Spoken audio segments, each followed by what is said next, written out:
नमस्कार दोस्तों, मैं हूं संतोष पाठक और आप लोग देखना शुरू कर चुके हैं संतोष पाठक official YouTube platform. Bharatiya Janata party में बदलाव की हवा तो बहनी शुरू हो गई है और 20 जनवरी को नितिन नवीन के औपचारिक तौर पर पूर्णकालिक राष्ट्रीय अध्यक्ष का पदभार संभालने के बाद ये बदलाव की हवा बड़ी तेजी से बहने लगेगी, बल्कि तूफान आ जाएगा। एक बड़ा राजनीतिक तूफान। भारतीय जनता पार्टी के कई दिग्गज नेताओं के, कई बड़े नेताओं के चेहरे उड़े हुए हैं, उनकी नींदें उड़ गई हैं।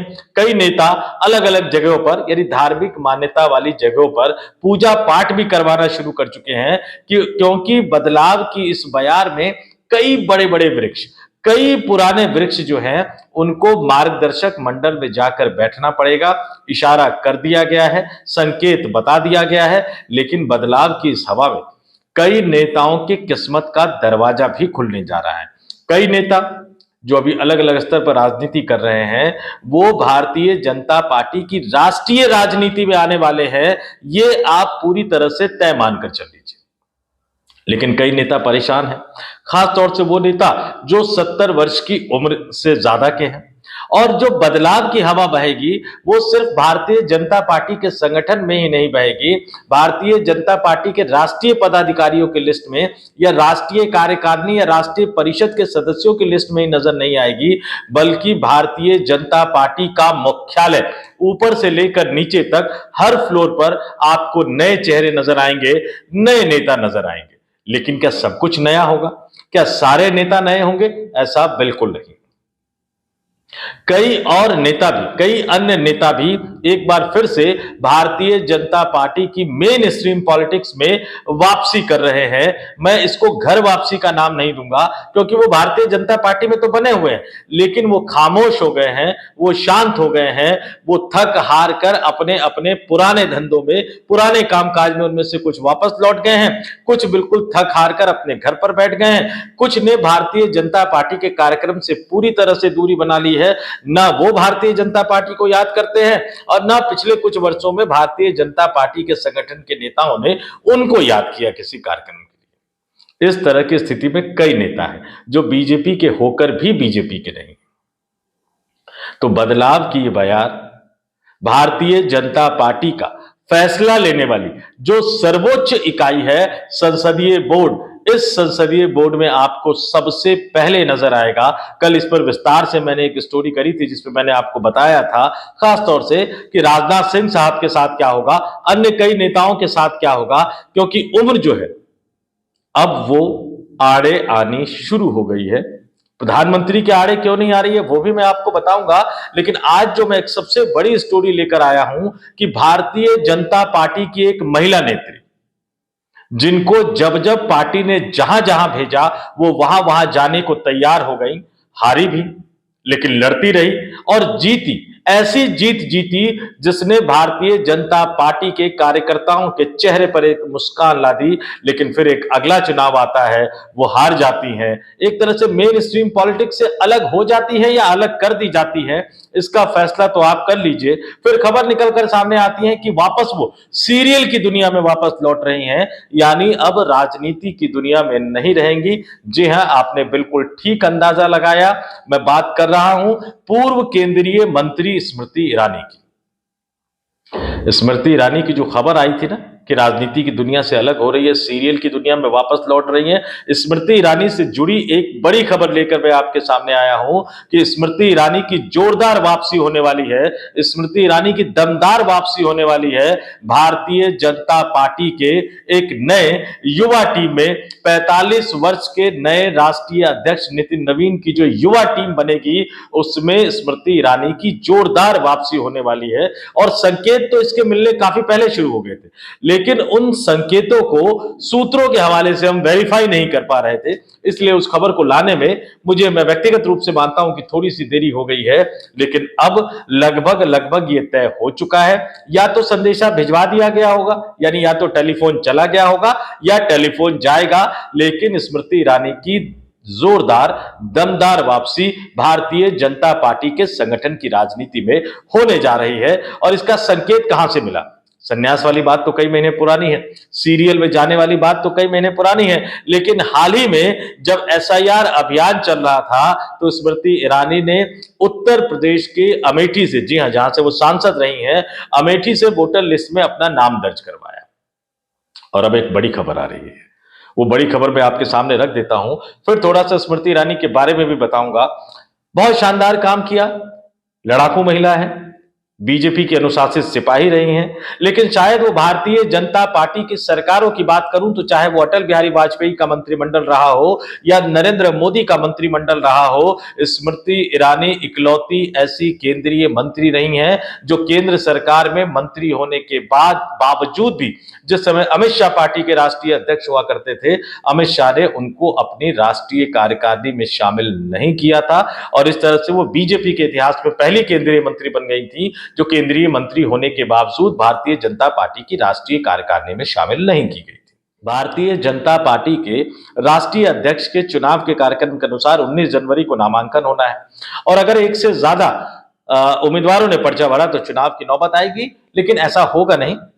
आमतौर पर सर्वसम्मति से, आमतौर पर क्या, अब तक भारतीय जनता पार्टी में जितने भी राष्ट्रीय अध्यक्ष बने हैं वो सर्वसम्मति से ही बने हैं और इसके लिए जो निर्वाचक मंडल चुना गया है 5708 नेता पूरे देश भर से चुने गए हैं।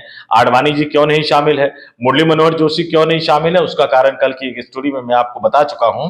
लेकिन अब जो खबर आ रही है कि बीजेपी के राष्ट्रीय अध्यक्ष के चुनाव में उत्तर प्रदेश से 20 प्रस्तावक होंगे, यानी प्रस्तावक भी बड़े नेता, कई दिग्गज नेता हैं, लेकिन उत्तर प्रदेश से 20 प्रस्तावक होंगे, जिसमें से 10 जो प्रस्तावक होंगे वो प्रदेश परिषद से होंगे और 10 जो प्रस्तावक होंगे वो राष्ट्रीय परिषद से होंगे।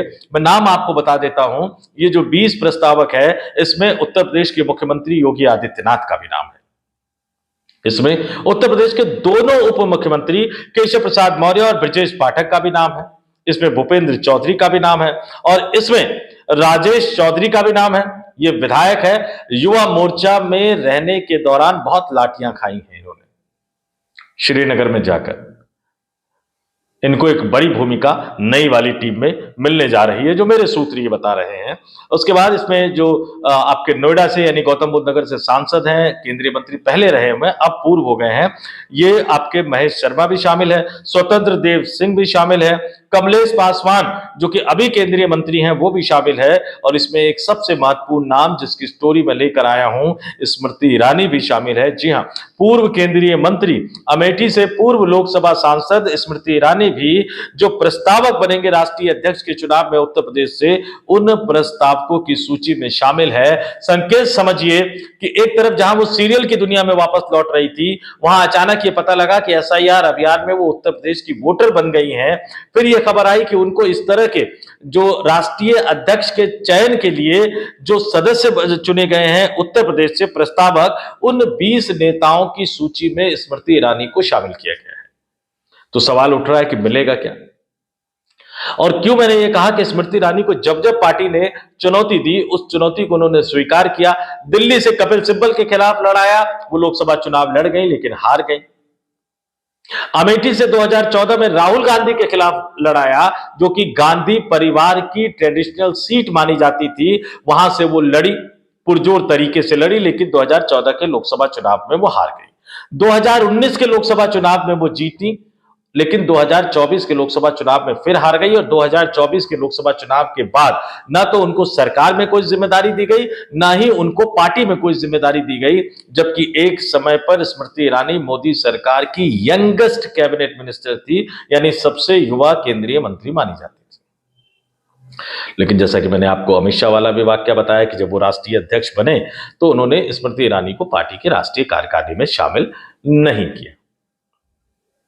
लेकिन 2024 की जो लोकसभा चुनाव की हार थी वो शायद अपने आप में एक बड़ा राजनीतिक झटका था। कहने वाले तो यहां तक कहते हैं कि सदन के अंदर जिस तरह का व्यवहार उन्होंने सोनिया गांधी को लेकर किया, उस दिन लोकसभा की कार्रवाई में मैं भी मौजूद था, उस कार्रवाई के बाद सोनिया गांधी, राहुल गांधी, प्रियंका गांधी, इन तीनों ने व्यक्तिगत मसला इसको बना लिया और अमेठी से उन्होंने अपने जो परिवार की तरफ से जो उस लोकसभा क्षेत्र का कामकाज देखते थे, उन किशोरी लाल शर्मा साहब को चुनाव लड़वाया और उनके जरिए स्मृति ईरानी को चुनाव हरवा कर अपना एक पुराना बदला, पुराना हिसाब किताब एक तरह से उन्होंने बराबर कर लिया।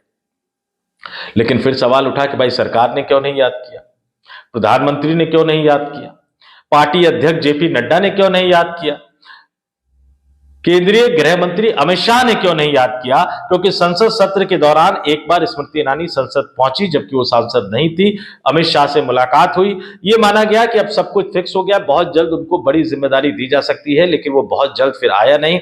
अब पार्टी को नया राष्ट्रीय अध्यक्ष मिलने के साथ ही ये खबर निकलकर सामने आ रही है कि उनको एक बड़ी जिम्मेदारी दी जा रही है।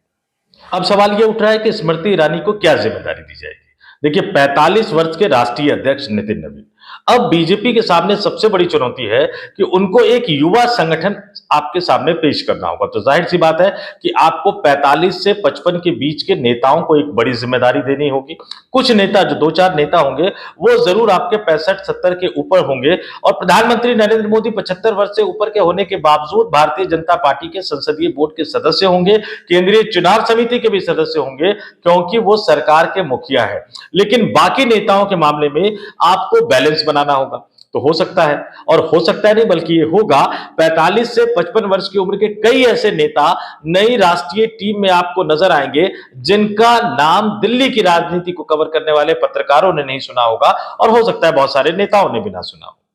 लेकिन आपको उसमें कुछ नाम तो ऐसे भी चाहिए जिनका अपना एक बैकग्राउंड रहा हो, जिनका अपना एक राजनीतिक रसूख रहा हो, जिनकी अपनी एक लोकप्रियता रही हो, जिनका युवाओं में अपना एक क्रेज रहा हो, ताकि आप भारतीय जनता पार्टी के युवा कार्यकर्ताओं को भी एक संदेश दे सके और इस देश के जेनजी युवाओं को भी एक संदेश दे सके कि जो नई भारतीय जनता पार्टी बनी है, ये भी उतनी ही मजबूत, उतनी ही ताकतवर है। तो एक तरफ जहां आपको उम्र का बैलेंस बनाना है, जहां आपको क्षेत्र और राज्य का बैलेंस बनाना है, वहां आपको नामी गिरामी चेहरे और बेनाम से चेहरे का भी एक तरह से बैलेंस बनाना है। इसलिए स्मृति ईरानी को एक बड़ी जिम्मेदारी, सिर्फ जिम्मेदारी नहीं बल्कि बड़ी जिम्मेदारी देने की बात और दमदार वापसी की बात कही जा रही है। आपको याद दिला दूं कि स्मृति ईरानी जो है वो भारतीय जनता पार्टी के महिला मोर्चा के राष्ट्रीय अध्यक्षा भी रह चुकी है, महिला मोर्चा की कमान भी संभाल चुकी है। तो इस बार क्या मिलेगा उनको? दो चीजें बिल्कुल स्पष्ट होती हुई नजर आ रही है, वो आपके सामने मैं रख देता हूं। उसको विस्तार से बताना आपके लिए बहुत जरूरी है, आपके सामने रखना जरूरी है कि जो संसदीय बोर्ड जो अभी है, मैं दोबारा दोहरा देता हूं, भारतीय जनता पार्टी का फैसला लेने वाली सर्वोच्च इकाई संसदीय बोर्ड जो अभी है, उसमें जेपी नड्डा चूंकि अध्यक्ष है, तो संसदीय बोर्ड के अध्यक्ष है, 65 वर्ष की उम्र है। नरेंद्र मोदी साहब 75 वर्ष क्रॉस कर चुके हैं, लेकिन चूंकि वो सरकार के मुखिया है तो संसदीय बोर्ड का हिस्सा होंगे। राजनाथ सिंह 74 साल के हो चुके हैं, ये हो सकता है कि इनको संसदीय बोर्ड से बाहर कर दिया जाए, जो मैंने कल भी आपको स्टोरी बताई थी। अमित शाह 61 वर्ष के हैं, लेकिन चूंकि ये सरकार संगठन दोनों अनौपचारिक रूप से चलाते हैं, तो ये संसदीय बोर्ड का हिस्सा होंगे। बीएस येदियुरप्पा 82 साल के हो गए, इनकी विदाई तय है। सर्बानंद सोनोवाल, ये असम के नतीजों पर काफी कुछ डिपेंड करता है। डॉक्टर के लक्ष्मण, इकबाल सिंह लालपुरा, इनकी विदाई लगभग तय है। सत्यनारायण जटिया 79 साल के, इनकी विदाई तय है। बीएल संतोष, चूंकि वो पार्टी के राष्ट्रीय संगठन महासचिव है, इस नाते वो पदेल सचिव है भारतीय जनता पार्टी के संसदीय बोर्ड के, तो वो इसमें बने रहेंगे। इकलौती महिला जो वर्तमान में भारतीय जनता पार्टी के संसदीय बोर्ड में सुधा यादव है, और सुधा यादव 60 से नीचे की एज ग्रुप में आती हैं। स्मृति ईरानी जो है वो 50 से नीचे की एज ग्रुप में आती हैं। तो ये जो सूत्र बता रहे हैं कि बीजेपी आला कमान इस बात पर गंभीरता से विचार कर रहा है कि संसदीय बोर्ड में 2 महिलाओं को जगह दी जाए, और अगर इस पर मन बना लिया जाता है, अंतिम फैसला कर लिया जाता है, तो स्मृति ईरानी आपको बीजेपी के संगठन का फैसला करने वाली सर्वोच्च इकाई भारतीय जनता पार्टी के संसदीय बोर्ड की सदस्य के रूप में नजर आ सकती हैं। और बीजेपी संसदीय बोर्ड के जितने भी मेंबर होते हैं वो भारतीय जनता पार्टी की केंद्रीय चुनाव समिति के सदस्य भी होते हैं, जो लोकसभा और विधानसभा चुनाव में उम्मीदवारों का चयन करता है, यानी टिकटों का बंटवारा करता है। तो एक बड़ी जिम्मेदारी, लेकिन अगर बहुत सारे नेताओं को एडजस्ट करना पड़ेगा, क्योंकि कई लोगों ने नागपुर की दौड़ लगानी शुरू कर दी है, तो चूंकि आपको कई नेताओं को एडजस्ट करना पड़ेगा, तो फिर हो सकता है कि इसमें सिर्फ एक ही महिला को रखा जाए, और ऐसी सूरत में अध्यक्ष के बाद जो दूसरा सबसे बड़ा ताकतवर पद होता है भारतीय जनता पार्टी में, वो राष्ट्रीय महासचिव का होता है। तो स्मृति ईरानी को राष्ट्रीय महासचिव बनाया जा सकता है। अगर संसदीय बोर्ड में कोई पेच फंस गया तो वो भारतीय जनता पार्टी की राष्ट्रीय महासचिव बनेंगी, नितिन नवीन की टीम में राष्ट्रीय महासचिव बनेंगी और उन्हें एक महत्वपूर्ण राज्य का प्रभार भी दिया जाएगा, यानी एक महत्वपूर्ण राज्य का प्रभारी महासचिव भी बनाया जाएगा। तो बड़ी खबर, जोरदार वापसी उनकी होने जा रही है, दमदार वापसी उनकी होने जा रही है भारतीय जनता पार्टी के संगठन में। और सिर्फ इतना ही नहीं, मैं आपको याद दिला दूं कि अब भारतीय जनता पार्टी बहुत गंभीरता से यह भी सोचने में लगी हुई है कि अगला लोकसभा चुनाव उन्हें अमेठी से लड़ाया जाए या फिर अगला लोकसभा चुनाव उन्हें रायबरेली से लड़ाया जाए, ताकि एक बार फिर से राहुल गांधी को लोकसभा चुनाव में मात देकर स्मृति ईरानी अपना पुराना हिसाब किताब चुकता कर सके। तो इंतजार कीजिए, 20 जनवरी के बाद जो है वो नई राष्ट्रीय टीम के गठन की प्रक्रिया शुरू हो जाएगी। कब ऐलान होगा, कब घोषणा होगी, इसकी तारीख तो फिलहाल तय नहीं है। नई टीम की, नए पदाधिकारियों की, नए संसदीय बोर्ड की, नए केंद्रीय चुनाव समिति की, नए राष्ट्रीय उपाध्यक्षों, राष्ट्रीय महासचिवों, राष्ट्रीय सचिवों, राष्ट्रीय प्रवक्ताओं और विभिन्न मोर्चाओं के राष्ट्रीय अध्यक्षों के नाम का ऐलान कब होगा, इसकी तारीख तो तय नहीं है। लेकिन जिस तरह से खबरें छन छन कर निकल कर बाहर सामने आ रही है, वो खबरें मैं आपके सामने लेकर आ रहा हूं। आप तमाम दर्शकों से मैं अपील करूंगा कि आप कमेंट करके हमें जरूर बताइएगा कि क्या आपको लग रहा है कि वाकई ये जो खबर मैं आपके सामने लेकर आया हूं इसमें कोई तथ्य है। मैं फिर कहता हूं, आपकी सहमति का भी स्वागत है, आपकी असहमति का भी स्वागत है, लेकिन कमेंट करके हमें अपने विचारों से अवगत जरूर कराते रहा कीजिए। और एक बात और, क्या वो बनेंगी ये तो मैंने आपको बता दिया, लेकिन आपको क्या लगता है कि स्मृति ईरानी को क्या पद मिलना चाहिए भारतीय जनता पार्टी के संगठन में, ये भी कमेंट करके बताइएगा। और ये भी बताइएगा कि क्या आपको लगता है कि उनको फिर से मोदी सरकार में ही मंत्री के तौर पर शामिल करना चाहिए। आपकी जो भी राय है वो कमेंट करके जरूर बताइएगा। तो इस वीडियो में इतना ही। जाते जाते फिर आपसे अपील करूंगा कि अगर आप नए दर्शक के तौर पर हमारे साथ जुड़े हैं, नए दर्शक के तौर पर आपके पास पहली बार ये वीडियो पहुंचा है, तो आगे बढ़िए, हमारे YouTube मंच को सब्सक्राइब जरूर कर लीजिए। और नए पुराने दोनों दर्शकों से आग्रह करूंगा कि अगर आप मेंबर के तौर पर हमारे इस YouTube मंच को ज्वाइन कर सके तो जरूर ज्वाइन कीजिए। रोजाना के आधार पर 3 रुपए से भी कम का खर्च है, यानी महीने का 89 रुपए का खर्च है। तो आगे बढ़िए, हमारे साथ जुड़िए, हमारे साथ बने रहिए और इसी तरह की खबरें हमसे सुनते रहिए,